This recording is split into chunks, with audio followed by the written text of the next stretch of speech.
प्रिय विद्यार्थियों, आप सभी का स्वागत है आपके अपने YouTube channel Shukla study point में। ये पेपर है आपका दीनदयाल उपाध्याय गोरखपुर विश्वविद्यालय का बीए प्रथम वर्ष प्रथम सेमेस्टर में अगर आप हैं 2026-27 की परीक्षा या 24-25 की परीक्षा देने जा रहे हैं, आपके लिए लेक्चर बहुत ही महत्वपूर्ण होगा और डीडीयू वाले बच्चों के लिए बहुत ही ज़्यादा हेल्पफुल होने वाला है लेक्चर। ये बात आप ध्यान रखें, क्योंकि introduction to basic concept of sociology आपको पढ़ना होता है। ये आपका दीनदयाल उपाध्याय गोरखपुर विश्वविद्यालय का पेपर है और बहुत ही बारीकी के साथ चीज़ों को मैं आपको समझाने का प्रयास करूंगा। 101F, ठीक है। ये पेपर आपका वैसे 23 जो है हुआ 2024 में हुआ था आपका, 2024 का पेपर है ये, और 23 दिसंबर को पेपर हुआ है, यानी 2025 वाला पेपर, ठीक है, यानी दिसंबर में हुआ है। यानी 24-25 का पेपर ये है और 25-26 का पेपर इस समय चल रहा है। तो उसमें बहुत सारे प्रश्न आपकी परीक्षा में आने वाले हैं। मैं पेपर को बहुत ही बारीकी के साथ सॉल्व करूंगा और आपका एनालिसिस भी करूंगा, समझाऊंगा भी, ठीक है। तो इसमें जैसे आपका ये भी आज कल ही में पेपर है, ठीक है, तो उसके लिए बहुत ही महत्वपूर्ण होगा ये। देखिए, डीडीयू यूनिवर्सिटी जो है अपनी परीक्षा बहुत ही समय से करवाती है, उसमें कोई दिक्कत नहीं होती है। तो 50 क्वेश्चन है हिंदी अंग्रेजी दोनों भाषाओं में आपको। शुक्ला स्टडी पॉइंट पर ये वीडियो आप देख रहे हैं, आप इस चैनल को सब्सक्राइब कर लीजिएगा और बहुत ही बारीकी के साथ मैं चीज़ों को समझाने का प्रयास करूंगा। पहला क्वेश्चन आपका आ चुका है, सामाजिक संबंधों का मुख्य उद्देश्य क्या है? सामाजिक संबंधों का मुख्य उद्देश्य क्या है बेटा? फटाफट से आप बताएंगे। धन संचय करना बिल्कुल भी नहीं, सत्ता स्थापित करना नहीं, संबंध बनाने और सामाजिक आवश्यकताओं को पूरा करने के लिए सामाजिक संबंधों का मुख्य उद्देश्य होता है। ऑप्शन नंबर इसका सी करेक्ट आंसर हो जाएगा। जिन बच्चों ने सी लगा दिया उनका बिल्कुल करेक्ट आंसर हो जाएगा, क्योंकि मनुष्य जो होता है एक सामाजिक प्राणी है। Man is a social animal, ये कथन भी एक विद्वान ने कहा है, उनका नाम है अरिस्तु। अरिस्तु ने कहा कि man is a social animal, मनुष्य एक सामाजिक प्राणी है। किसने कहा था? अरिस्तु ने कहा था। अरिस्तु ने यह भी कहा था कि मनुष्य एक सामाजिक और राजनीतिक प्राणी है, ठीक है। लेकिन समाजशास्त्र में प्रश्न आपसे आता है कि मनुष्य एक राजनीतिक सामाजिक प्राणी किसने कहा? तो अरिस्तु ने कहा था। सुरक्षा, स्नेह और सहयोग जो होता है वो समूह से ही प्राप्त करता है, संबंधों से ही प्राप्त करता है। दूसरा क्वेश्चन आपसे पूछा गया था, सामाजिक संबंध के निर्माण में केंद्रीय तत्व है। सामाजिक संबंध के निर्माण में केंद्रीय तत्व क्या है, इनमें से बताएं। दूसरे का करेक्ट आंसर क्या हो जाएगा? देखिए, सदस्यों के मध्य नियमित संपर्क स्थापित करना नहीं, सदस्यों के मध्य प्रत्यक्ष संपर्क स्थापित करना नहीं, पारंपरिक मान्यता और जागरूकता जो होती है, सामाजिक संबंध के निर्माण के केंद्रीय तत्व कौन सा होता है? पारंपरिक मान्यता, पारस्परिक मान्यता और जागरूकता, अवेयरनेस। ऑप्शन नंबर इसका सी करेक्ट आंसर हो जाएगा। तो जब जब तक दो व्यक्ति एक दूसरे के प्रति जागरूक नहीं होते और एक दूसरे की क्रियाओं को पहचानते नहीं, तब तक सामाजिक संबंध नहीं बन सकता है। इसीलिए पारस्परिक मान्यता और जागरूकता का होना बहुत जरूरी है।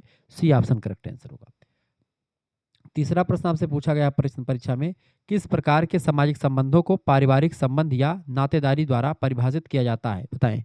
तीसरे का करेक्ट आंसर क्या हो जाएगा? किस प्रकार के सामाजिक संबंध को पारिवारिक संबंध या नातेदारी के द्वारा परिभाषित किया जाता है? इसका करेक्ट आंसर क्या हो जाएगा? पारिवारिक सामाजिक संबंध को पारिवारिक संबंध या नातेदारी, जिसमें आपका प्रारंभिक संबंध जो होता है या प्राथमिक संबंध जो होता है वही आता है, यानी प्राइमरी रिलेशनशिप, ठीक है। इसमें क्या होता है? प्राथमिक संबंधों में घनिष्ठता होती है, आमने सामने का संपर्क होता है। परिवार और नातेदार जो होते हैं ये प्राथमिक संबंध के एक प्रकार से उदाहरण में शामिल कर सकते हैं, ठीक है। ये बात आप ध्यान रखेंगे। क्लियर? आगे बढ़ते और भी चीज़ों को जानने का प्रयास करते हैं। अगला क्वेश्चन आप देखेंगे महोदय, चौथा नंबर प्रश्न आपकी स्क्रीन पर आ चुका है। चौथा नंबर प्रश्न आपका आ चुका है, औपचारिक समझौते पर आधारित संबंध जैसे नियोक्ता एवं कर्मचारी जाने जाते हैं। औपचारिक संबंधों पर आधारित संबंध जैसे नियोक्ता एवं कर्मचारी जो होते हैं, नियोक्ता माने होता है आपका जैसे एम्प्लॉय वगैरह जो हो गए, ठीक है, तो ये सब जो है किस तरीके से जाने जाते हैं? तो ये सब बेटा द्वितीयक संबंध होता है इन लोगों का, ठीक है, क्योंकि इसमें पारस्परिक संबंध तो होता है, लेकिन ये एक दूसरे को जानते नहीं एकदम से कि घर के संबंध है, आमने सामने का संबंध नहीं होता है, ठीक है। ये लोग किसी विशेष उद्देश्य के लिए एक दूसरे के जुड़े रहते हैं, एक दूसरे कोई काम कोई समिति बनी है तो उसके लिए। आगे देखते हैं। अगला क्वेश्चन आपका आ चुका है, पांचवा नंबर प्रश्न है। पांचवा नंबर क्वेश्चन आप देखेंगे, वह अवधारणा या शब्द जो समाज में लोगों को एकजुट करने वाले साझा मूल्यों, विश्वासों और मानदंडों का वर्णन करता है, इनमें से क्या है? बताएं। वह अवधारणा या शब्द जो समाज के लोगों को एकजुट करने वाले साझा मूल्यों और विश्वासों और मानदंडों का वर्णन करता है, उसको हम क्या कहते हैं? उसको हम संस्कृति कहते हैं, कल्चर कहते हैं। Option number A correct answer हो जाएगा, क्योंकि संस्कृति समाज का वह गोंद होता है जो लोगों को एक समान जीवन शैली और मूल्यों में बांध करके रखती है। संस्कृति वह होती है। संस्कृति दो प्रकार की होती है, अकबर महोदय ने कहा, एक होती है भौतिक संस्कृति और एक होती है अभौतिक संस्कृति। भौतिक संस्कृति जो हमको दिखाई पड़ती है, जैसे टीवी, कूलर, फ्रिज, पंखा, ये सब आपकी भौतिक संस्कृति है, जबकि अभौतिक संस्कृति हमको नहीं दिखाई पड़ती है, ठीक है। ये बात जैसे कि आपके विचार, मूल्य, रीति रिवाज, परंपराएं, ये सब। छठा क्वेश्चन तो समझ में आ रहा होगा। छठा प्रश्न आपसे पूछा गया था, परिवार, क्रीड़ा समूह और पड़ोस उदाहरण है किसके?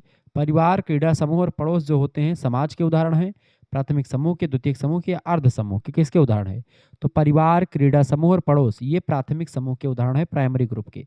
समूहों को दो भागों में बांटा गया है, प्राथमिक समूह और द्वितीयक समूह। किसने बांटा है? चार्ल्स कूले महोदय ने समूहों को दो भागों में बांटा है। चार्ल्स हार्टन कूले उनका पूरा नाम है। उनकी एक पुस्तक है सोशल ऑर्गेनाइजेशन। 1909 में सोशल ऑर्गेनाइजेशन नाम की पुस्तक प्रकाशित होती है। उसी पुस्तक में प्राथमिक समूह की अवधारणा चार्ल्स कूले ने दी है। ना केवल प्राथमिक समूह की बल्कि द्वितीयक समूह के बारे में भी बताया है। समूह को दो भागों में बांटा, प्राथमिक और द्वितीयक समूह। वहीं पर अगर बात की जाए तो अंतः समूह और बाह्य समूह में समूह किसने बांटा है? तो ग्राह्य समनर ने बांटा है। ठीक है, ये बात आप ध्यान रखें। फोकबेज नाम की पुस्तक है, उस पुस्तक में उन्होंने बांटा था। 7वां क्वेश्चन, तो फोकबेज, यहाँ से दो प्रश्न और आपके तैयार हो कि फोकबेज पुस्तक के लेखक कौन है? तो ग्राह समनर फोकबेज पुस्तक के लेखक हैं। समूहों को दो भागों में जो है ग्राह समनर ने बांटा, उनका क्या नाम है? तो उसका नाम है, एक का नाम है अंतः समूह और बाह्य समूह। यह समूह को अंतः समूह और बाह्य समूह में किसने विभाजित किया है? तो है ग्राह समनर। ठीक है, जिनकी पुस्तक का नाम है फोकबेज। ठीक है, ऐसे ही आपकी दूसरी पुस्तक है इसमें से चार्ल्स कूले की सोशल ऑर्गेनाइजेशन। इस पुस्तक में इन्होंने समूहों को दो भागों में बांटा, प्राथमिक समूह और द्वितीयक समूह। ये बात आप ध्यान रखेंगे। 7वां प्रश्न, राजनीतिक दल और व्यापारिक संघ उदाहरण हैं। राजनीतिक दल और व्यापारिक संघ किसके उदाहरण है बेटा? राजनीतिक दल और व्यापारिक संबंध संघ जो है किसके उदाहरण है? ये द्वितीयक समूह के उदाहरण है। ऑप्शन नंबर इसका बी करेक्ट आंसर हो जाएगा। सेकेंडरी ग्रुप के उदाहरण है, इसका बी ऑप्शन बिल्कुल राइट आंसर हो जाएगा। द्वितीयक समूह बड़े और औपचारिक होते हैं, जहाँ पर सदस्य जो होते हैं अपने हित को साधते हैं। ठीक है, इसमें कोई हम की भावना नहीं होती है। 8वां क्वेश्चन, प्राथमिक समूह से मेरा आशय उनसे है जिनमें घनिष्ठ आमने सामने के संबंध एवं सहयोग की प्रमुख विशेषताएं होती हैं। यह कथन किससे संबंधित है? तो प्राथमिक समूह से मेरा आशय उनसे है जिनमें घनिष्ठ आमने सामने के संबंध होते हैं और सहयोग की प्रमुख विशेषताएं होती हैं। चार्ल्स कूले महोदय प्राथमिक समूह की परिभाषा को देते हुए ऐसा कहते हैं। ऑप्शन नंबर इसका बी करेक्ट आंसर हो जाएगा। जिन बच्चों ने बी लगा दिया उनका बिल्कुल राइट आंसर है। ठीक है, ये बात क्लियर हो गया आपका। आगे देखते हैं। अच्छा, प्राथमिक समूहों को समाज की नर्सरी किसने कहा? प्राथमिक समूहों को समाज की नर्सरी भी चार्ल्स कूले महोदय ने ही कहा है। ये बात आप ध्यान रखेंगे। ठीक है, चार्ल्स कूले ने क्या कहा है? प्राथमिक समूह को समाज की नर्सरी कहा है। आगे देखेंगे। 9वां नंबर प्रश्न आपकी स्क्रीन पर आ चुका है। एक बात और ध्यान रखेंगे, अगर आपको पीडीएफ प्राप्त करने हैं प्रैक्टिस सेट 1, प्रैक्टिस सेट 2 और इसका पीडीएफ, तो इन सभी का पीडीएफ आपको मिल जाएगा मात्र और मात्र 100 रुपीज़ फीस में। सभी सब्जेक्ट का नोट्स अवेलेबल करवाया जा रहा है। 9984 039 139 पर आप एसएमएस कर दीजिएगा। ठीक है, अपना नाम, अपनी यूनिवर्सिटी का नाम, अपने सब्जेक्ट के नेम और आपके सेमेस्टर, अपने सेमेस्टर का नाम लिख दीजिएगा। देखिए, फर्स्ट एंड सेकंड सेमेस्टर की फीस 150 रुपये है, जिसमें फर्स्ट सेमेस्टर का नोट्स भी मिलेगा और आपको चीज़ें भी मिल जाएंगी। सेकंड सेमेस्टर की पूरी क्लास भी मिलेगी आपको। ठीक है, लेकिन फर्स्ट सेमेस्टर का केवल पीडीएफ प्राप्त करेंगे तो 100 रुपये फीस है उसके लिए। ठीक है, उसमें आपकी लाइव क्लास वाली जो वीडियो है वो क्लास आपको मिल ही जाएगी। बाकी पीडीएफ बेसिकली जो मिलेगी 100 रुपये फीस है एक सेमेस्टर की, लेकिन दोनों सेमेस्टर का मेरे हिसाब से लेना आपके लिए सही रहेगा, क्योंकि 150 में आपका फर्स्ट एंड सेकंड दोनों सेमेस्टर का मिल जाएगा। आपके पास से क्यूआर कोड स्कैनर भेजा जाएगा, उसी पर आपको मात्र 100 रुपये फीस जमा कर देने होंगे एक सेमेस्टर के लिए, दोनों सेमेस्टर के लिए 150 रुपये। चले 9वां नंबर क्वेश्चन आप देखेंगे। तो ऐसे practice set 1, practice set 2, 200 question की श्रृंखला और 50 क्वेश्चन है, 250 क्वेश्चन की श्रृंखला आपको मिल जाएगी। अगला क्वेश्चन, किसी विशेष उद्देश्य या सीमित संख्या के उद्देश्यों के लिए एकत्रित या एकजुट हुए लोगों को क्या कहते हैं? बताएं। इसका करेक्ट आंसर, किसी विशेष उद्देश्य या सीमित संख्या के उद्देश्यों के लिए एकत्रित एकजुट हुए लोगों को हम क्या कहते हैं? इसको समिति या संघ कहते हैं। बेटा क्या कहते हैं? समिति या संघ कहते हैं। ऑप्शन नंबर इसका बी करेक्ट आंसर हो जाएगा। समिति जो होती है ये किसी विशेष स्वार्थ या किसी विशेष उद्देश्य की पूर्ति के लिए जानबूझ करके इसको बनाया जाता है, और जब उद्देश्य खत्म हो जाता है तो समितियां भंग हो जाती हैं। समितियों की जो प्रकृति है वो अस्थायी होती है, समितियां भंग हो जाती हैं इसीलिए। ठीक है, समिति जो होता है लोगों का एक संगठन होता है, समुदाय होता है। समाज एक अमूर्त अवधारणा है जो दिखती नहीं है। ठीक है, सामाजिक संबंधों का जाल है, मैकवर पेज ने कहा था। ठीक है, वहीं समुदाय की बात करें, समुदाय में हम की भावना पाई जाती है। समुदाय को अंग्रेजी में कम्युनिटी कहा जाता है। जैसे एक परिवार, मतलब एक जो गांव होता है एक समुदाय होता है, एक जनजातीय समूह एक समुदाय होता है, इसका एक विशेष नाम होता है। ये भी एक लोगों का संगठन है। समुदाय भी मूर्त अवधारणा है, समिति भी मूर्त अवधारणा है। संस्था जो होती है अमूर्त होती है और समाज अमूर्त होता है। समाज और संस्था अमूर्त होती हैं। संस्था नियमों की व्यवस्था होती है, समाज संबंधों का जाल होता है। समिति लोगों का संगठन जो निश्चित उद्देश्य के लिए जुड़ा होता है। समुदाय सामान्य उद्देश्य के लिए जुड़ा होता है। एक लोगों का संगठन होता है, समूह होता है जो कि अनिवार्य सदस्यता होती है, मतलब अनिवार्य इसमें पैदा होते ही आप सदस्य हो जाते हैं। समिति में क्या होता है कि आप सदस्य जो है बनते हैं और सदस्य का खात्मा भी कर सकते हैं। लेकिन समुदाय में आप अगर एक बार सदस्य हो गए, वैसे पैदा होते ही आप किसी न किसी समुदाय के सदस्य होते हैं। 8वां क्वेश्चन, 10वां नंबर प्रश्न आपकी स्क्रीन पर आ चुका है। मजा आ रहा होगा पढ़ने में। 10वां प्रश्न है, महोदय, एक अस्थायी सामाजिक समूह जो लक्ष्यों या उद्देश्यों की संपूर्णता के लिए होता है जाना जाता है किसके रूप में? एक अस्थायी प्रश्न आपसे पूछा गया है। 10वां नंबर देखेंगे। प्रश्न आपका आ चुका है, एक अस्थायी सामाजिक समूह जो लक्ष्यों या उद्देश्यों की संपूर्णता के लिए होता है जाना जाता है, उसको क्या बोलते हैं? समुदाय से। क्योंकि समुदाय जो होता है अस्थायी सामाजिक समूह होता है, इसका उद्देश्य संपूर्ण होता है, संपूर्ण जीवन व्यक्ति उसमें व्यतीत कर देता है, समुदाय होता है। C option. 11 नंबर प्रश्न, समुदाय से समितियों के रूप में परिवर्तन संक्रमण एक सामान्य विशेषता बनती जा रही किसकी? बताइए। समुदाय से समितियों के रूप में परिवर्तन संक्रमण एक समान विशेषता बनती जा रही है आधुनिक समाजों में। आधुनिक समाजों में ऑप्शन नंबर इसका सी करेक्ट आंसर हो जाएगा। जिन बच्चों ने सी लगा दिया उनका बिल्कुल राइट आंसर है। ठीक है, तो 11वें का सी ऑप्शन बिल्कुल करेक्ट आंसर हो जाएगा आपका। ठीक है, अगला क्वेश्चन आपका आ चुका है। 12 नंबर प्रश्न आप देखेंगे। 12 नंबर क्वेश्चन आपकी परीक्षा के दृष्टिकोण से बहुत ही महत्वपूर्ण है, आ चुका है। प्रश्न आ चुका है भैया। प्रश्न है, कौन सा कथन सामाजिक संबंधों के विषय में सही नहीं है? सामाजिक संबंधों के विषय में क्या सही नहीं है? देखिए, सामाजिक संबंध मूर्त होते हैं, बिल्कुल मूर्त नहीं होते हैं, अमूर्त होते, तो यही गलत हो गया आपका। यही सही नहीं, बाकी तीनों सही होंगे, क्योंकि पहला ही गलत हो जाएगा, तो यही सही नहीं है। बाकी आप देखें, सामाजिक संबंध अमूर्त होते बिल्कुल ठीक है। सामाजिक संबंध बदलते रहते, बिल्कुल बदलते हैं। सामाजिक संबंध सहयोगात्मक और असहयोगात्मक दोनों प्रकार के हो सकते हैं, संघर्षात्मक भी हो सकते हैं, बिल्कुल सही है। यानी कि बी सी डी एकदम सही सामाजिक संबंधों के बारे में, जबकि पहला कथन बिल्कुल गलत है। आगे देखते हैं, 17 नंबर क्वेश्चन आपका आ चुका है। प्रश्न है, एक मान्य संरचना के अंतर्गत परस्पर अंतःक्रिया करने वाले व्यक्तियों के संग्रह को क्या कहा जाता है? बताएं। एक मान्य, प्रश्न बड़ा ही जबरदस्त है। 17 नंबर आप देखेंगे। प्रश्न आपका क्या आ चुका है बेटा? 17 नंबर प्रश्न आपकी स्क्रीन पर क्या आ चुका है?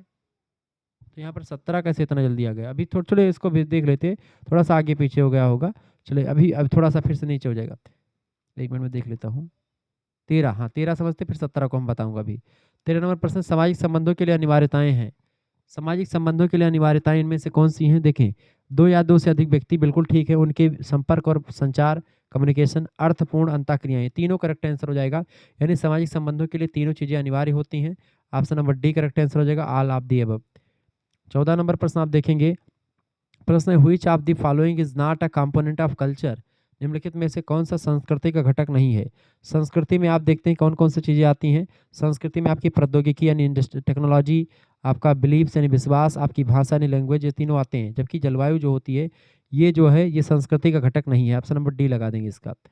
15 नंबर क्वेश्चन आप देखेंगे, कौन सा समाजशास्त्री समाज के औपचारिक संप्रदाय से संबंधित नहीं है? औपचारिक माने होता है फॉर्मल, स्कूल ऑफ सोशोलॉजी से कौन संबंधित नहीं है? जॉर्ज सीमेल, स्मॉल, मैक्स वेबर या टालकैट पार्सन्स? 15 नंबर का करेक्ट आंसर आपका हो जाएगा टालकैट पार्सन्स जो हैं, ये बेटा कौन है? टालकैट पार्सन्स ये संबंधित नहीं है। देखिए, जॉर्ज सीमेल, इसके अलावा अल्बियन, स्मॉल और मैक्स वेबर इस संप्रदाय के प्रमुख विचारक रहे किसके? औपचारिक संप्रदाय के प्रमुख विचारक रहे हैं। जबकि टालकट पार्सन्स जो हैं एक प्रकारवादी विचारक हैं। ठीक है, तो टालकट पार्सन्स कैसे हैं विचारक हैं? प्रकारवादी विचारक हैं, प्रकारवादी विचारक हैं, ये बात आप ध्यान रखेंगे। ठीक है, आगे देखेंगे। 16 नंबर प्रश्न आपकी स्क्रीन पर आ चुका है। इस संप्रदाय के अनुसार समाजशास्त्र एक सामाजिक विज्ञान है जिसका अध्ययन क्षेत्र विशिष्ट रूप से परिभाषित है। किसके अनुसार? 16 नंबर का करेक्ट आंसर क्या हो जाएगा? समाजशास्त्र एक सामाजिक विज्ञान है जिसका अध्ययन क्षेत्र विशिष्ट रूप से परिभाषित है। यह विचार किसका है? यह विचार किसका है बेटा? ये औपचारिक संप्रदाय के लोगों का विचार है। ऑप्शन नंबर इसका ए करेक्ट आंसर हो जाएगा। यह संप्रदाय समाजशास्त्र को एक विशुद्ध विज्ञान बनाने पर जोर देता है जो सामाजिक संबंधों के स्वरूपों का अध्ययन करे। ठीक है, अगला क्वेश्चन आपका आ चुका 17 नंबर प्रश्न। आगे देखिए, यहाँ पर 17 नंबर यहाँ पर आएगा। ठीक है, 17 नंबर देखेंगे। एक मान्य संरचना के अंतर्गत परस्पर अंतःक्रिया करने वाले व्यक्तियों के संग्रह को कहा जाता है? बताएं। 17 नंबर, एक मान्य संरचना के अंतर्गत परस्पर अंतःक्रिया वाले व्यक्तियों के संग्रह को हम लोग सामाजिक समूह के नाम से जानते हैं, सोशल ग्रुप कहते हैं। ए ऑप्शन इसका बिल्कुल राइट आंसर हो जाएगा।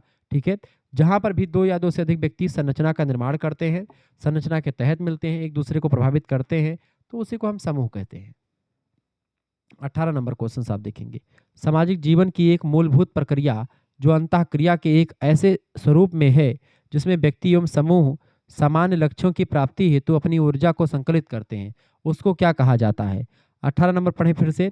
सामाजिक जीवन की एक मूलभूत प्रक्रिया जिसमें व्यक्ति एवं समूह सामान्य लक्ष्यों की प्राप्ति हेतु ऊर्जा संकलित करते हैं, उसको हम सहयोग कहते हैं। ठीक है, ऊर्जा को मिलाते हैं, इसको बोलते हैं सामाजिक में सहयोग। सहयोग एक सहगामी प्रक्रिया है जहां लोग एक साथ मिलकर के काम करते हैं और अपने उद्देश्य को पूर्ण करते हैं। 19 नंबर प्रश्न आपका आ चुका है। देखिए अभी तक कितने हार्ड हार्ड क्वेश्चन सारे, मतलब सरल ही हैं, अगर आप पढ़ेंगे प्रश्नों को तो आसानी से कर पाएंगे। द फैमिली पुस्तक किसने लिखी? द फैमिली पुस्तक किसने लिखी? डब्ल्यू जे गुड नाम के एक विद्वान उन्होंने लिखी है। ठीक है, डब्ल्यू जे गुडे ने लिखी है। गुडे ऑप्शन, गुडे और हॉट का नाम आपने सुना होगा, बी ऑप्शन इसका करेक्ट आंसर होगा। अगला क्वेश्चन से 20 नंबर देखेंगे। 20वां नंबर क्वेश्चन आपका आ चुका है। ठीक है, इसके अलावा आप देखते हैं विलियम जे गुडे ने अपनी पुस्तक लिखी है द फैमिली पुस्तक विलियम गुडे की है, 1964 में प्रकाशित हुई है। परिवार के समाजशास्त्री दृष्टिकोण पर चर्चा करती है पुस्तक, ध्यान रखेंगे। अगला क्वेश्चन है a scientific theory of culture पुस्तक किसने लिखी है? A scientific theory of culture पुस्तक के लेखक कौन है? बताएं। A scientific theory of culture पुस्तक किसने लिखी बेटा? इस पुस्तक को लिखा है बी मैलिनोवस्की ने। किसने लिखा है? बी मैलिनोवस्की ने लिखा है इस पुस्तक को। ठीक है, ये बात आप ध्यान रखेंगे। ठीक है, आपको बता दूं इस पुस्तक का प्रकाशन हुआ था 1944 में, बड़ी फेमस पुस्तक है। और संस्कृति के प्रकारवादी सिद्धांत के जनक माने जाते हैं मैलिनोवस्की। ठीक है, और प्रकारवादी विचारक और कौन है? जैसे आपके प्रकारवादी विचारकों में टालकट पार्सन्स का भी नाम आता है। तो a scientific theory of culture पुस्तक किसकी? मैलिनोवस्की की है। तो 13 नंबर हो ही गया था ये आपका। अगला प्रश्न आपका यहाँ से कितना हुआ था आपका? 20 नंबर। 20 के बाद में आपका 21 आना चाहिए, तो 25 आ चुका है। चलो 21 देखेंगे, एक एक क्वेश्चन थोड़ा सा आगे पीछे करके दे दिया गया है। 21 नंबर, वर्ग व्यवस्था पर आधारित स्तरीकरण किस समाज की विशेषता है? बताएं, फटाफट से बताएंगे। 21 नंबर करेक्ट आंसर क्या हो जाएगा? वर्ग व्यवस्था पर आधारित स्तरीकरण किस समाज की विशेषता है? तो ये आधुनिक समाज की विशेषता है, मॉडर्न सोसाइटी की। ऑप्शन नंबर इसका डी राइट आंसर हो जाएगा। ठीक है, मॉडर्न सोसाइटी। जाति व्यवस्था पारंपरिक समाज में होती है। ठीक है, इसके अलावा जो वर्ग व्यवस्था होती है ये आधुनिक समाज पर होती है। आगे देखेंगे 22 नंबर क्वेश्चन आपका आ चुका है। निम्नांकित में से कौन एक सामाजिक स्तरीकरण का सामाजिक सांस्कृतिक आधार नहीं है? सामाजिक सांस्कृतिक आधार इनमें से देखें, प्रजाति, राजनीतिक शक्ति, व्यक्तिगत योग्यता या संपत्ति। तो प्रजाति नहीं होती है राजनीतिक स्तरीकरण, सामाजिक राजनीतिक सांस्कृतिक स्तरीकरण में। बाकी राजनीतिक शक्ति, व्यक्तिगत योग्यता और संपत्ति, ये तीनों आपकी लगभग में होती। एक मिनट, क्या प्रश्न पूछा गया एक मिनट फिर से देखेंगे। 22 नंबर का सरा कि निम्नलिखित में से कौन एक सामाजिक स्तरीकरण का सामाजिक सांस्कृतिक आधार नहीं है? देखिए, प्रजाति, संपत्ति और राजनीतिक शक्ति, ये तीनों सामाजिक सांस्कृतिक आधार में आएंगे। जबकि व्यक्तिगत योग्यता जो होती है ये एक प्रकार से व्यक्तिगत विशेषता है, ना कि एक सामाजिक विशेषता। तो ऑप्शन नंबर इसका सी करेक्ट है, इंडिविजुअल एबिलिटी। 23 नंबर प्रश्न, संदर्भ समूह की अवधारणा किसने दी है? आर के मर्टन ने दी है। संदर्भ समूह की अवधारणा किसने दी है? आर के मर्टन ने दी है। Option number B correct answer हो जाएगा। संदर्भ समूह की अवधारणा किसने दी है? किसने दी है संदर्भ समूह की अवधारणा? आर के मर्टन ने दी है, ये बात आप ध्यान रखेंगे। यद्यपि इसको सबसे पहले जो विद्वान ने इसको इसके बारे में बताया था, सबसे पहले इसके विद्वान हैं हर्बर्ट साइमन। उन्होंने 1942 ईस्वी में इस जो है चीज को बताया था, संदर्भ समूह के बारे में बताया था। लेकिन इसको समाजशास्त्र में इसको विस्तृत रूप से जो जिसने प्रयोग किया उनका नाम है आर के मर्टन। ठीक है, तो करेक्ट आंसर क्या हो जाएगा इसका? आर के Merton is right answer. 24 number question आपका आ चुका है। द लिटिल कम्युनिटी नामक पुस्तक किसने लिखी है? द लिटिल कम्युनिटी नाम की पुस्तक लिखी किसने बेटा? रॉबर्ट रेडफील्ड ने लिखी। किसने लिखी है? रॉबर्ट रेडफील्ड की पुस्तक है। ऑप्शन नंबर इसका बी करेक्ट आंसर हो जाएगा, रॉबर्ट रेडफील्ड की पुस्तक है। रॉबर्ट रेडफील्ड ने अपनी पुस्तक जो लिखी है द लिटिल कम्युनिटी 1955 में प्रकाशित हुई है। लघु समुदाय की 4 विशेषताएं उसमें बताई उन्होंने। विशिष्टता, लघुता, समरूपता और आत्मनिर्भरता, ये 4 विशेषताएं इस पुस्तक में बताई गई हैं। 29 नंबर क्वेश्चन आप देखेंगे, बढ़िया प्रश्न आपकी परीक्षा के दृष्टिकोण से। प्रश्न किसने कहा था? अच्छा 29 नंबर यहीं पर नहीं आ गया। 24 के बाद में आपका 25 आना चाहिए। ठीक है, तो 25 आ चुका है। 25 नंबर प्रश्न आपका आ चुका है। The history of human marriage पुस्तक के लेखक कौन है? The history of human marriage पुस्तक को लिखा है बेस्टर मार्क ने। बेस्टर मार्क वह व्यक्ति जिन्होंने विवाहों पर बड़ा काम किया है और भारतीय विवाह प्रणाली पर बहुत अच्छे तरीके से इन्होंने बताया है। इन्होंने कहा कि विवाह का सर्वोत्तम स्वरूप एक विवाह ही था। एक विवाह जो होता है विवाह का सर्वोत्तम स्वरूप है, इन्होंने कहा था। किसने? बेस्टर मार्क ने। इनकी पुस्तक का प्रकाशन 1891 में हुआ है, the history of human marriage. ठीक है, आगे देखेंगे। 26 नंबर प्रश्न आपका आ चुका। लोकाचार वैयक्तिक होते हैं जबकि जनरीतियों की प्रकृति सामूहिक होती है, यह कथन किसने दिया? 26 नंबर, लोकाचार वैयक्तिक होते हैं जबकि जनरीतियों की प्रकृति सामूहिक होती है या कथन किसने कहा था? ग्राह्य समनर ने कहा था। ऑप्शन नंबर इसका बी करेक्ट आंसर हो जाएगा। समनर ने इस बात को कहा था। विलियम ग्राहम समनर पूरा नाम है। इनकी पुस्तक का नाम है फॉकवेज, ठीक है, FLFOLKWAYS, फॉल्कबेज। पुस्तक का प्रकाशन 1906 में हुआ है, ये बात आप ध्यान रखेंगे। क्लियर। जनरीतियों और लोकाचारों का गहन विश्लेषण किया है आपने, यानी कि ग्राह्य समनर ने। 27 नंबर प्रश्न आपका आ चुका, किसने भूमिका प्रतिमान या भूमिका पुंज या भूमिका समुच्चय की अवधारणा दी है? तो भूमिका समुच्चय या भूमिका प्रतिमान की अवधारणा दी है, रोल सेट की अवधारणा दी है, जिसको अंग्रेजी में कहते हैं RK मार्टन ने दी है। रॉबर्ट के मार्टन पूरा नाम है। बी ऑप्शन इसका करेक्ट आंसर हो जाएगा। एक ही परिस्थिति के साथ जुड़ी विभिन्न भूमिकाओं के समूह को हम रोल सेट या भूमिका पुंज कहते हैं, भूमिका समुच्चय कहते हैं। 28 नंबर क्वेश्चन आपका आ चुका है, निम्नलिखित में से किसे अर्जित परिस्थिति का सही उदाहरण कहा जाएगा? अर्जित परिस्थिति का सही उदाहरण किसे कहा जाएगा? 28 नंबर बताएं, किसे अर्जित परिस्थिति का सही उदाहरण कहा जाएगा बेटा? तो विवाहित, ठीक है, विवाहित जोड़े को कहा जाएगा। अर्जित परिस्थिति जो होता है विवाह, मैरिड जो होता है, ठीक है। युवा, प्रौढ़ और राजकुमार होना जन्म या आयु पर आधारित होता है, जबकि विवाह व्यक्ति अपने प्रयासों से करता है। तो आप युवा हो रहे हैं, इसमें आपकी कोई महानता नहीं। आप प्रौढ़ हैं, इसमें कोई महानता आपकी नहीं। राजकुमार, आप पैदा हुए राजा के हैं, तो आप, ये सब अर्जित परिस्थिति नहीं, बल्कि ये आपकी प्रदत्त परिस्थिति है। जबकि विवाह आप अपनी मर्जी से करते, तो ये आपकी अर्जित परिस्थिति है, अपने प्रयासों से करते हैं। अगला क्वेश्चन आपका 29 नंबर देखेंगे। प्रश्न है, किसने कहा कि परिस्थिति की सबसे सरल परिभाषा यह है कि परिस्थिति वह पद है जो समूह में व्यक्ति के स्थान का प्रतिनिधित्व करती है? तो इसकी परिभाषा परिस्थिति की किसने दी है? राल्फ लिंटन नाम के विद्वान, उन्होंने परिस्थिति पर बड़ा काम किया है। राल्फ लिंटन ने अपनी पुस्तक द स्टडी ऑफ मैन नाम की एक पुस्तक लिखी, 1936 में इसका प्रकाशन हुआ है, बड़ी फेमस पुस्तक है। द स्टडी ऑफ मैन पुस्तक 1936 में जिसका प्रकाशन हुआ, उस पुस्तक में इन्होंने परिस्थिति और भूमिका के बीच में बहुत जबरदस्त तरीके से अंतर को बताया है, ये बात ध्यान रखेंगे। 30 नंबर क्वेश्चन आपका आ चुका, प्रतिस्पर्धा के बारे में निम्नलिखित में से क्या सही है? Which of the following is true about competition? प्रतिस्पर्धा के बारे में क्या सही है, इनमें से बताएं। देखिए, अवैयक्तिक प्रक्रिया है, लक्ष्य की समानता होती है, और अचेतन प्रक्रिया, सही है, ये सभी बिल्कुल करेक्ट आंसर है, डी ऑप्शन। 31 नंबर क्वेश्चन आपका आ चुका है, किसने सहयोग के 3 प्रकार प्रतिपादित किए हैं? प्राथमिक, द्वितीयक और तृतीयक। यह वर्गीकरण किसने किया है, बताएं। किसने सहयोग के 3 प्रकार बताए हैं? प्राथमिक सहयोग, द्वितीयक सहयोग और तृतीयक सहयोग। तो किसने बताया इसको? इसको बताया A.W. ग्रीन ने बताया है। ऑप्शन नंबर इसका सी करेक्ट आंसर हो जाएगा। Arnold W. ग्रीन इनका पूरा नाम है। उनकी एक पुस्तक है, सोशियोलॉजी नाम की पुस्तक लिखी है। उसी पुस्तक में इन्होंने 1952 में प्रकाशित हुई पुस्तक, उसी में सहयोग का वर्गीकरण किया है, समाजशास्त्र नाम की पुस्तक लिखी है। 32 नंबर प्रश्न, सीमांत मानव की अवधारणा किसने दी है? सीमांत मानव, मार्जिनल मैन, अंग्रेजी में कहते हैं मार्जिनल मैन, हिंदी में कहते हैं सीमांत मानव, उसकी अवधारणा किसने दी है? उसकी अवधारणा दी है भैया आर ई पार्क ने। R.E. पार्क नाम के विद्वान, उन्होंने सीमांत मानव की अवधारणा दी है। आपको बता दो कि सीमांत मानव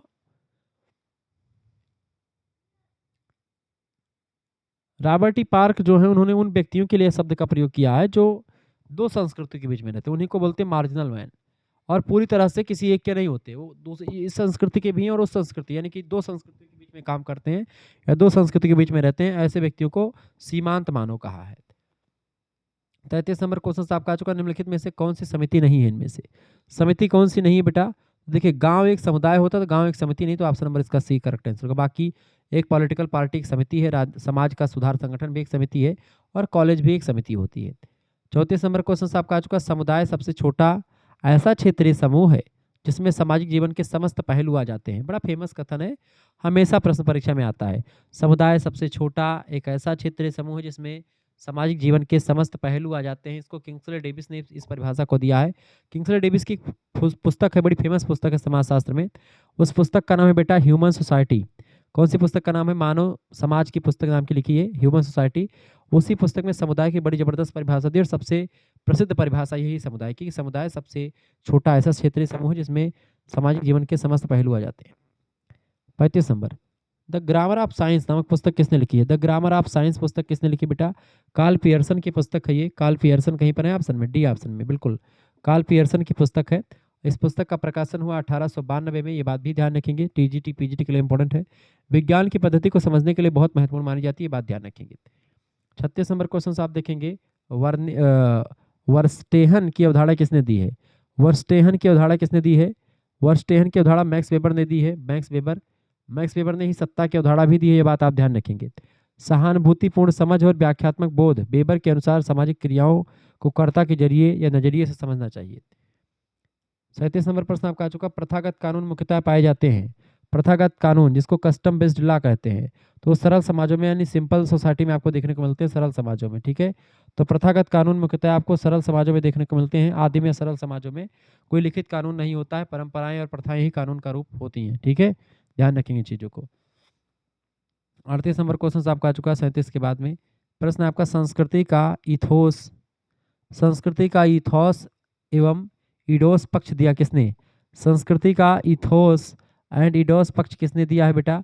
तो क्रोबर महोदय ने संस्कृति की बाहरी बनावट को आइडियोस कहा है और आंतरिक भावना को उसको इथोस कहा है। यानी संस्कृति की आंतरिक और बाहरी संरचना के बारे में किसने कहा? एएल क्रोबर नाम के एक विद्वान है, उन्होंने कहा है। ठीक है, क्रोबर नाम का विद्वान, उसने, option number C correct answer होगा।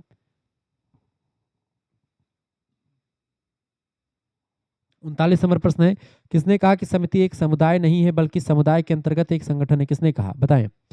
समिति एक समुदाय नहीं बल्कि समुदाय के अंतर्गत एक संगठन है, किसने कहा है? मैकाइबर ने कहा है। मैकाइबर और पेज की एक पुस्तक है, उसी पुस्तक में इस बात को कहा गया। सोसाइटी नाम की पुस्तक मैकाइबर पेज ने भी लिखी है। ए ऑप्शन करेक्ट आंसर होगा। 40 नंबर प्रश्न आपका आ चुका, मुख्य परिस्थिति की अवधारणा किसने दी है? मुख्य परिस्थिति की अवधारणा बताएं। मुख्य परिस्थिति की अवधारणा किसने दी बेटा? तो हिलर नाम के विद्वान है, उन्होंने दी है। हिलर ने मुख्य परिस्थिति की अवधारणा दी है। ठीक है, ये बात आप ध्यान रखेंगे, किसने दिया? हिलर ने। ठीक है, परिस्थिति समुच्चय में जो परिस्थिति सबसे अधिक महत्वपूर्ण होती है उसी को की स्टेटस कहते हैं। की स्टेटस माने मुख्य परिस्थिति, तो उसकी अवधारणा किसने दी? हिलर ने दी है। 41 नंबर क्वेश्चन आपका चुका, प्रिमिटिव कल्चर नामक पुस्तक किसने लिखी है? प्रिमिटिव कल्चर पुस्तक लिखी ईबी टायलर ने। किसने लिखी है? ईबी टायलर की पुस्तक है प्रिमिटिव कल्चर। 1871 में इस पुस्तक का प्रकाशन हुआ, ये बात ध्यान रखेंगे।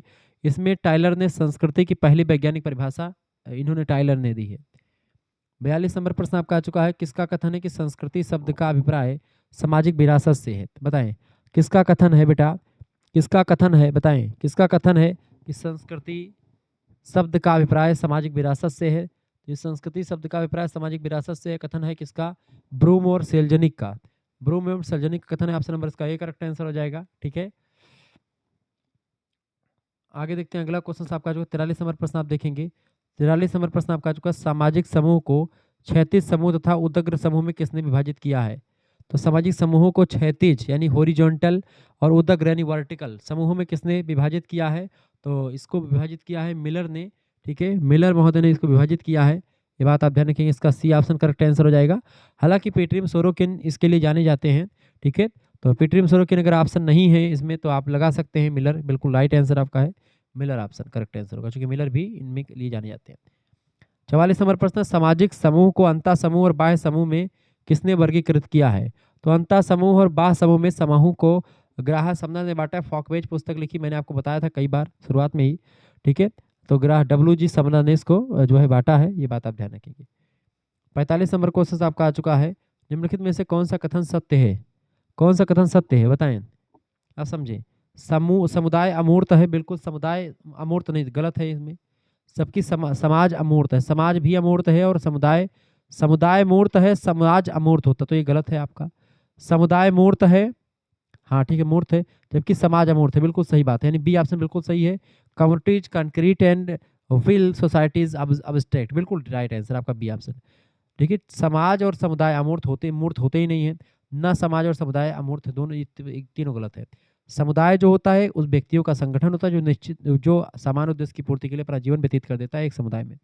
समुदाय मूर्त है। ठीक है, समाज सामाजिक संबंधों का जाल, इसीलिए वो अमूर्त है, समाज को आप देख नहीं पाते हैं। 76 नंबर क्वेश्चन आपका आ चुका, प्रदत्त परिस्थिति वह है जो, प्रदत्त परिस्थिति वह है जो साधारणतः जन्म से ही आपको प्राप्त हो जाती है, जैसे कि आपकी जाति, आप महिला हैं कि पुरुष हैं, आपके नातेदार कौन है, ये आपकी जो है जन्म पर आपकी प्राप्त होती है। तो प्रदत्त परिस्थिति वह है जो साधारणतः जन्म से ही प्राप्त हो जाती है, उसको प्रदत्त परिस्थिति, और जो आपको आपके टैलेंट के बल पर मिलती है उसको हम, योग्यता के आधार पर जो मिलती है उसको हम अर्जित परिस्थिति कहते हैं। 47 नंबर प्रश्न आपका आ चुका है, प्रश्न है, भारत में समाजशास्त्र के पिता कौन है? भारत में समाजशास्त्र के पिता डॉक्टर GS घुरिये को कहा जाता है, GS घुरिये। ठीक है। जीएस घुरिये जो है इनको पिता कहते हैं, जीएस घुरिये को। ठीक है। गोविंद सदाशिवराव घुरिये भारत में समाजशास्त्र की नींव रखने में सबसे बड़ी भूमिका इन्हीं की रही, इसीलिए जीएस घुरिये को भारतीय समाजशास्त्र का पिता कहा जाता है। 48 नंबर क्वेश्चन आप देखेंगे, निम्नलिखित में से किसने परिवार एवं नातेदारी पर भारत में अध्ययन किया है? परिवार और नातेदारी पर भारत में अध्ययन किसने किया है? 48 नंबर का करेक्ट आंसर हो जाएगा डॉक्टर के एम कपाड़िया। करेक्ट आंसर हो जाएगा ऑप्शन नंबर ए, डॉक्टर के एम कपाड़िया ने। ठीक है। करेक्ट आंसर क्या हो जाएगा? A option. इनकी पुस्तक है marriage and family in India. Marriage marriage and family in India पुस्तक किसने लिखी है? डॉक्टर के एम कपाड़िया की पुस्तक है। उसी पुस्तक में परिवार और नातेदारी पर अध्ययन किया है डॉक्टर के एम कपाड़िया ने। 49 नंबर क्वेश्चन आपका आ चुका है, समाज शास्त्र सामाजिक व्यवस्था एवं प्रगति का विज्ञान है, निम्नलिखित में से कथन किसका है? बताएंगे। समाजशास्त्र सामाजिक व्यवस्था एवं प्रगति का विज्ञान है, यह कथन किसका है? कॉम्ट का है, अगस्त कॉम्टे। समाजशास्त्र के जनक हैं अगस्त कॉम्टे। 1838 में उन्होंने सबसे पहले समाजशास्त्र को सोशियोलॉजी शब्द कहा। उससे पहले सोशियो फिजिक्स यानी सामाजिक भौतिकी भी वही कहते थे इस बात को। ठीक है, ध्यान रखेंगे। 1838 में सबसे पहले शब्द का प्रयोग किया गया। 50 नंबर क्वेश्चन आपका आ चुका है, निम्न में से किसे समाजशास्त्र का जनक कहा जाता है? समाजशास्त्र का जनक किसे कहता है बेटा? समाजशास्त्र का जनक कहा जाता है अगस्त कॉम्टे को। किसको कहते हैं? अगस्त कॉम्टे को समाजशास्त्र का जनक कहा जाता है, ये बात आप ध्यान रखेंगे। 1838 में सबसे पहले सोशियोलॉजी शब्द का प्रयोग किया है। अच्छा, उससे पहले क्या कहते थे? सामाजिक भौतिकी कहते थे, ये बात अभी आप ध्यान रखेंगे। ठीक है। भारत में सबसे पहले बम्बई विश्वविद्यालय में समाजशास्त्र का अध्ययन शुरू हुआ और उत्तर प्रदेश में लखनऊ विश्वविद्यालय में सबसे पहले समाजशास्त्र का अध्ययन शुरू हुआ। ठीक है। इस तरीके से आप लोगों ने 50 महत्वपूर्ण प्रश्नों को समझ लिया, जो कि आपके दीनदयाल उपाध्याय गोरखपुर विश्वविद्यालय के लिए इंपॉर्टेंट थे। और दूसरा एक वीडियो मैं और आपके लिए लाऊंगा जो आपका को करिकुलर मास्टर चैनल पर आएगा, उसमें मैं 100 एमसीक्यूज के बारे में चर्चा कर लूँगा डीडीओ बच्चों के लिए, आप उसको जरूर देख लीजिएगा। ठीक है। आप वो चैनल और बाकी जो है ये और विश्वविद्यालय के लिए माइनर के लिए भी इंपॉर्टेंट है, ये बात आप ध्यान रखें। धन्यवाद, मिलते हैं फिर नेक्स्ट वीडियो में, तब तक के लिए जय हिंद जय भारत। आप सभी का बहुत बहुत धन्यवाद हमारे से जुड़ने के लिए। इसी प्रकार से अपने प्यार दुलार बना रखें। बहुत बहुत धन्यवाद।